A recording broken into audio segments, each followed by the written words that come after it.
Hello， 大家好，歡迎大家來到林之甜品，我是米西啊。好多香港人已經陸陸續續咁樣咧，成功攞到台灣身份證，成為真正嘅台灣人啦。除咗投資移民之外，原來好多香港人都用依親移民呢個方法移民到台灣嘅。邊個可以申請依親移民呢？當然係申請人要有一位台灣親人啦，咁佢嘅配偶啦，或者佢嘅直系血親就可以申請啦。直系血親係乜嘢呢？簡單啲嚟講，就即係佢嘅父母啦，或者係佢嘅子女啦，咁樣就係一個打直嘅關係，就唔可以咧還生嘅，即係啲兄弟姊妹咧就冇份嘅啦。如果想要申請嘅話，當然要一啲嘅證明文件去證明你哋兩個人之間嘅關係啦，例如係結婚證書或者係出生證明書等等啦。申請成功之後，就要滿足居住嘅要求。然後你就可以申請定居啦。咁啊，今日咧好開心啦，就邀請到咧由香港嫁到過嚟台灣嘅 Flora 同我哋分享一下嚟到台灣之後嘅生活係點樣咯。好，有請 Flora。Hello， 係好年輕嘅一個媽媽嚟嘅喎，係咪啊？生咗就嚟1歲。我都見過佢個 BB 好得意㗎，因為你都嚟咗台灣都幾多年啊22年8月嚟嘅，即係遲我1年到啦，係嘛？都差唔多啊，係啦係啦。咦，咁其實你同你老公點認識㗎？打機食嘅，即係打下，即係傾下傾下就打出感情啦咁樣。咁過咗嚟都已經3年幾4年啦，適唔適應到台灣嘅生活？可能我自己本身都一個幾容易適應唔同地方嘅人。咁國語你又 OK？國語我睇台劇大嘅，所以就會中意台仔啊，係咪？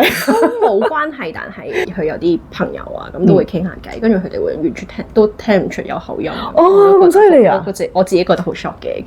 雖然話講嘢就即係冇問題啦，即係老公嘅家人啊，或者一齊相處嘅時候，朝見口晚見面，就會有機會有摩擦㗎喎。有冇呢啲問題？最主要我覺得可能係因為佢哋都係南部。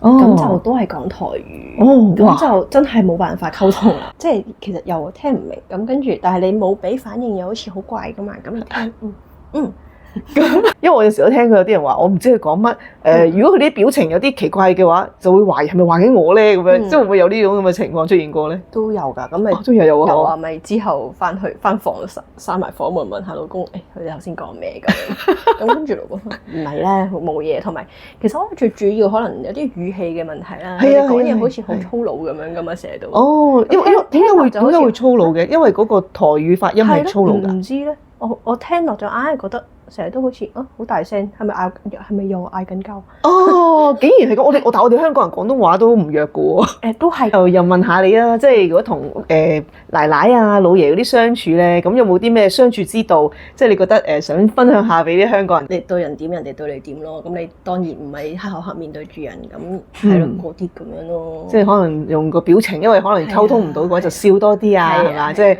開心啲啊，咁樣係嘛？咁就會令到個家庭嘅氣氛就會和諧啲咁樣係嘛？你都有計較咁多啦。係，唔好計較咁多，呢個都各地通用啦，係咯。即係始終依親過嚟咧，咁嚟到一個新嘅環境、新嘅地方咧，咁可能唔識人啊咁樣，點樣可以打破呢個僵局啊？冇諗咁多，都係再建立一個自己喺台灣嘅圈。咁你對於未來喺台灣嘅生活有啲咩期盼？最主要都係湊仔為主。咁啊，希望佢快高長大啦，嘅身體健康啦，最緊要。係啦，好啦，多謝晒你做呢個訪問啊，多謝晒。除咗 Flora，今日咧仲好開心咧，請到金門嘅 Mandy 喎。咁咧，因為知道佢都係依親過嚟嘅，而且咧仲攞到一個幸福家庭獎㗎。你咧有冇一啲咧同台灣嘅丈夫相處之道，或者咧港人配偶嚟到台灣咧嘅生活小 tips 同大家分享一下咧？Michelle，多謝你俾機會我同大家分享。咁我嚟金門已經5年幾，咁呢5年入邊其實我都係磨合緊啦，同埋學習緊嘅咋。因為兩個人相處原來真係好多事情，好多嘢要解決。最主要原因大家好似背景唔同、價值觀唔同、處事方式都唔同，日日都可以有問題發生。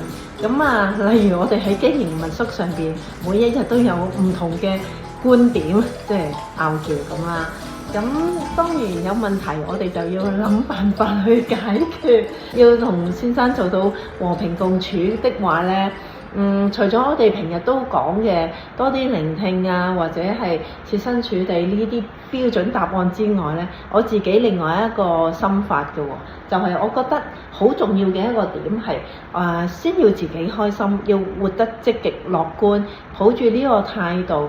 當你自己都唔開心啦，咁就好容易吸引到身邊嘅人去中意你啦，同埋會跟住你一齊去玩咯。我哋唔好將個注意力全部放晒喺另一半嘅身上，多啲參加活動，令到自己嘅生活過得精彩。當你自己能夠發光發熱嘅話，成段關係都係能夠輕鬆一啲咯。咁婚姻關係唔係互相捆綁啊，反而係要一齊向前行咯。咁呢個都係我一路嘅座右銘，就係要大家一齊好。咁所以呢個都係我平日嘅嗰個記住喺心入邊嘅嘢。當我哋鬧交鬧完之後，我都會諗翻點樣先至令到件事更加好呢？就係咁咯。陸委會及台港經濟文化合作促進會經常都為香港人舉辦唔同嘅課程同埋活動。課程方面，例如最近舉辦嘅急救班，在台港人除咗喺課程裏邊學習到新嘅知識，為自己個人增值之外，仲有機會幫助別人回饋社會。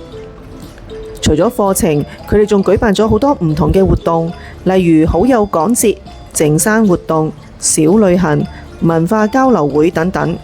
透過唔同嘅活動，除咗俾大家增廣見聞之外，最重要嘅係能夠從活動中結識到志同道合嘅在台港人，人際網絡更加廣闊，朋友更多，心情一定會更加好啦。陸委會及台港經濟文化合作促進會仲設有 Facebook、IG、YouTube 頻道，在台港人一定要訂閱同埋支持，經常關注最新動態，睇到有合適嘅活動，馬上邀請在台港人一齊報名參加啦。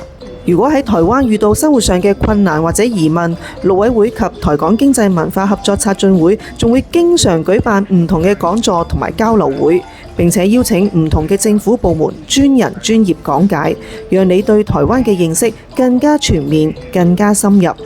呢一份嚟自台灣政府對在台港人嘅善意，我哋真係要好好珍惜，多多支持同埋感激啊！